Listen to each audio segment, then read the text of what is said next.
talk about variables. Variables are very convenient because you can assign a value to a variable and then use that throughout your script.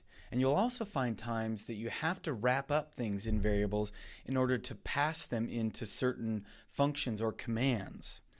So all variables start off with a dollar sign, then followed by a character, not a number. I repeat, you cannot use a number. This is an illegal operation.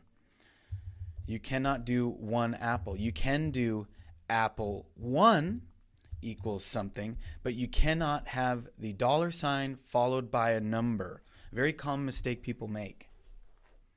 So just remember that. If you run into errors, you're like, what's wrong? Check all your variables, make sure that you haven't put a number in front of them. So I'm going to call this my underscore var. So that's my variable. And I'm going to assign my variable the letters rex, capital R-E-X. And then I'm going to use the show command, and I'm going to show $my var.